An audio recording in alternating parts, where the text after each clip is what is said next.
Oke, pada video kali ini kita akan membahas tentang penalaran logis. Nah, pada penalaran logis ini, kenapa saya membahas penalaran logis? Karena di video sebelumnya, di part penalaran logisnya gitu. Nah, dalam penalaran logis itu ada tiga bentuk uh, penarikan kesimpulannya gitu. Yang pertama adalah penarikan kesimpulan dengan ponens, bentuknya adalah sebagai berikut. Untuk premis satunya P, kemudian premis satunya P maka Q, tanda panah ini adalah maka ya. Nah, P maka Q, kemudian premis duanya adalah Q, konklusinya adalah Q, gitu. Nah, contohnya gimana? Contohnya ini, jika saya menyapu rumah, itu dianggap P, kemudian maka ibu akan senang, ini dianggap Q. Kemudian saya menyapu rumah, itu dianggap P, P lagi kan. Berarti kan bentuknya adalah P maka Q juga. Kemudian premis duanya juga P. Nah, kesimpulannya tadi Q, gitu ya. Kesimpulannya Q berarti yang terakhirnya ya, yang setelah maka. Maka kesimpulannya adalah ibu akan senang Q yang ini gitu. Maka jawabannya kesimpulan adalah ibu senang gitu. Lanjut. Nah, kita masuk ke bentuk kedua. Bentuk kedua untuk penalaran logis ini itu adalah penarikan kesimpulan dengan bentuk Tollens. Bentuknya gimana? Bentuknya adalah P maka Q, kemudian premis duanya min Q gitu, yang ini min Q. Baru konklusinya adalah minus Q. Contohnya gimana? Contohnya gini. Jika dia orang Jakarta atau dilambangkan dengan P, maka dia orang Indonesia. Itu adalah Q. Kemudian dia bukan orang Indonesia. Ini untuk premis duanya ya. Dia bukan orang Indonesia. Maka kesimpulannya dia bukan orang Jakarta. Karena kan sesuai yang ini ya, minus Q. Kalau di sini tadi Q-nya adalah dia orang Indonesia, berarti kesimpulannya min Q. Min Q apa? Min Q. Oh, salah ya. Bukan min Q, min P. Min P. Sorry, sorry. Ini salah. Min P. Sesuai dengan ini ya, min P. Maka dia bukan orang Jakarta. Ini. Gitu. Oke, lanjut. Nah, untuk penarikan kesimpulan berikutnya adalah silogisme.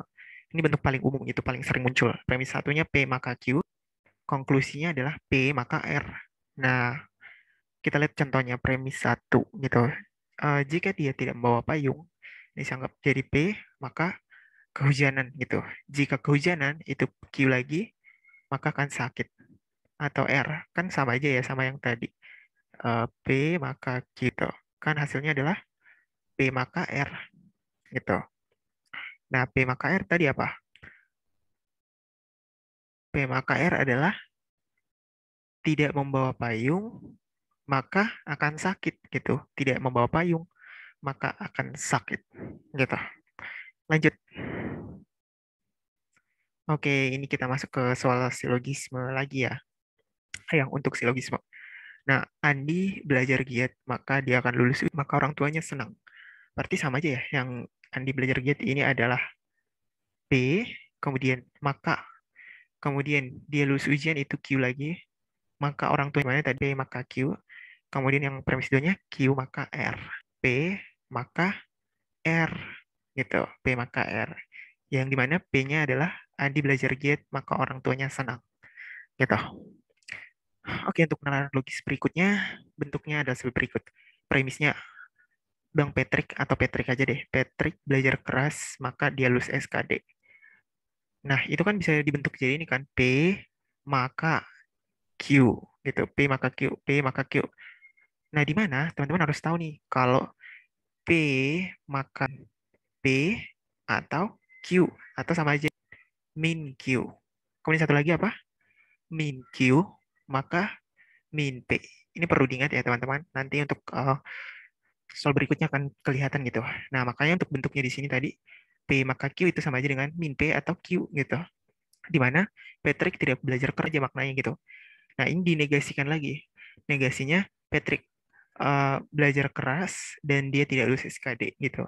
Itu kan sama aja. Sebenarnya penurunan dari ini itu didapat dari negasi yang di atas gitu. Yang ini dinegasikan gitu.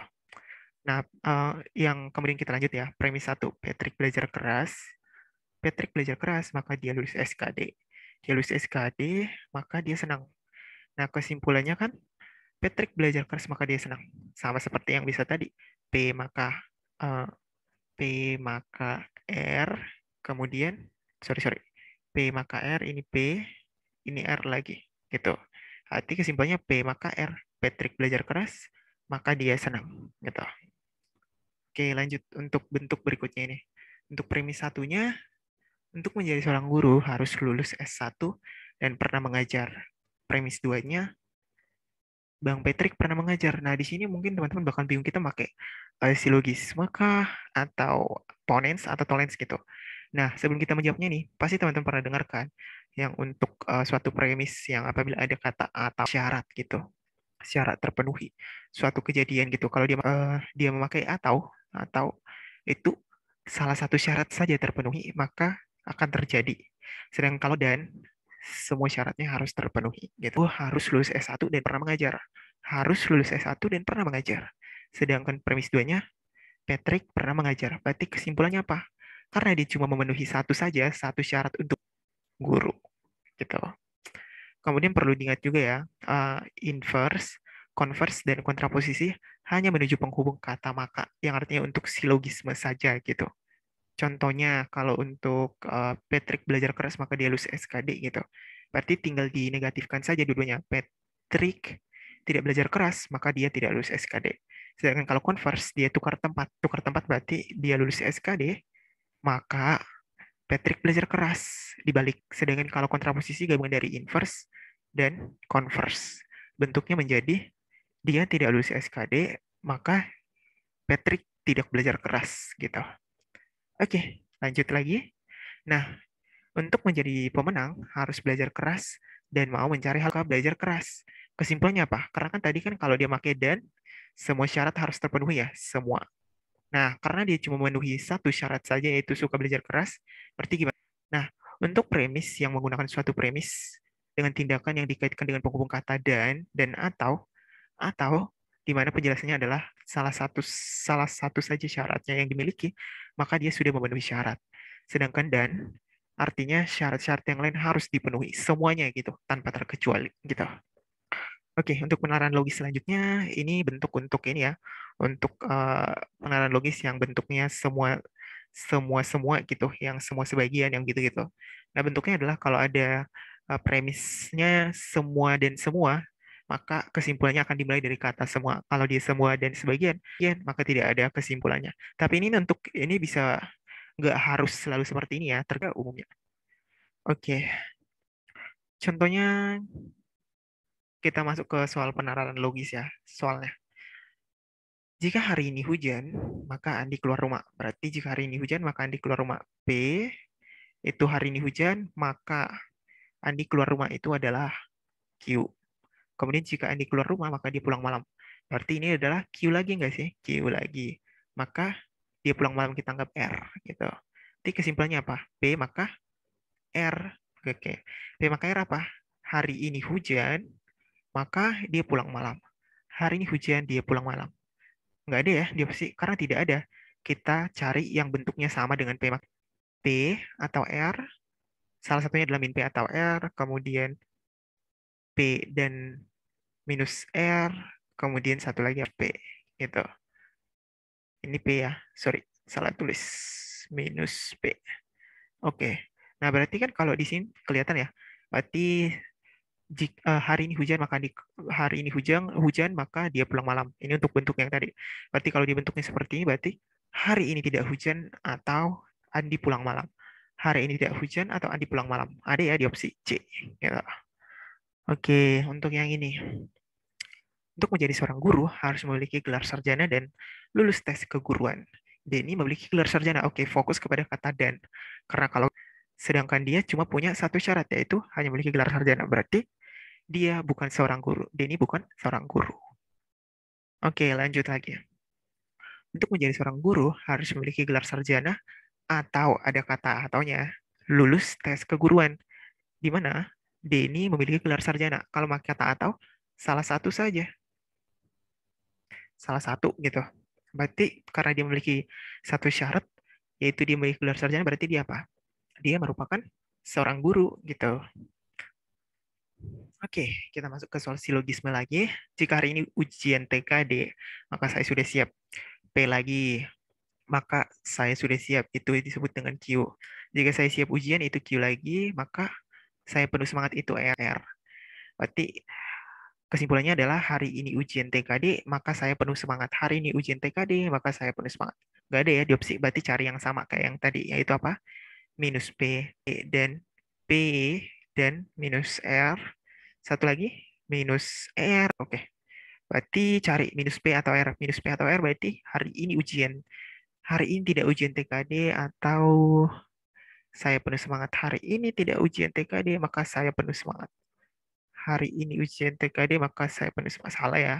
Bukan ini. Kemudian yang ini, hari ini ujian TKD, dan saya tidak penuh semangat. Dan saya tidak penuh semangat. Hari ini ujian TKD, dan saya tidak penuh semangat. Pas ya, sesuai sama kondisi ini yang A. Oke, jawabannya A. Karena yang C dia salah ya, karena dia pakai dan. Kalau dia pakai dan, seharusnya saya tidak penuh semangat gitu harusnya. Ini tidak, kata tidak berarti salah. Yang D, hari ujian atau saya tidak penuh semangat, ini sama-sama kayak kata-kata bukan dan tidak, itu salah ya. Kalau dipakai kata atau harusnya min P atau R. Sedangkan yang E, tidak ada kesimpulan, salah juga. Oke, kemudian kita ke soal ini lagi. Jika hari ini hujan, maka ayah memakai jas hujan. Sama lagi, hari ini hujan P, kemudian ayah memakai jas hujan itu Q, kemudian maka ayah pergi ke kantor itu R. R ya, sorry. P maka R berarti apa? Hari ini hujan, maka ayah pergi ke kantor. Ayah pergi ke kantor. Tapi yang ditanya adalah ingkarannya ya. Kalau ditanya ingkaran gimana tuh? Kalau ditanya ingkaran berarti negatifnya dari sini gitu. Tapi nggak bisa dinegatifkan kalau dia bentuknya kata maka. Maka kita harus mengubahnya dari P maka R menjadi min P. Nah, min P atau R ini kita negasikan. P, oke. Atau dinegatifkan atau negasikan jadi dan. Kemudian R dinegatifkan atau negasikan jadi minus R. Maka bentuknya jadi apa? Hari ini hujan dan ayah tidak pergi ke kantor. Hari ini hujan dan ayah tidak pergi ke kantor. Jawabannya apa? Jawabannya C. Gitu. Karena ingkaran itu sama dengan negasi ya. Negasi gitu. Oke, yang ini. Yang pakai kata semua dan sebagian seperti yang tadi. Semua murid memakai dasi dan topi. Sebagian murid membawa bekal. Berarti kesimpulannya apa? Semua dan sebagian berarti harus dimulai dengan kata sebagian. C udah langsung salah ya. Yang E juga salah. Yang D semua murid. Yang A semua murid membawa bekal. Salah ya. Yang D semua murid memakai dasi saja dan membawa bekal. Oh iya, sorry.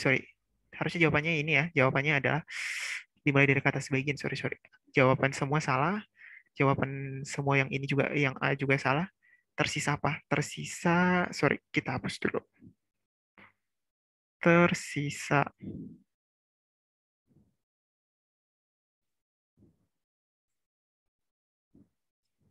Oke, tadi kan semua dan sebagian ya. Semua, sebagian.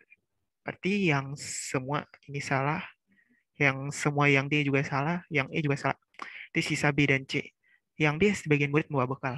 Nah, kalau dia seperti ini, dia tidak ini ya, tidak menggabungkan kedua kalimat itu, berarti ini salah. Berarti jawaban yang benar adalah sebagian murid memakai dasi dan topi serta membawa bekal.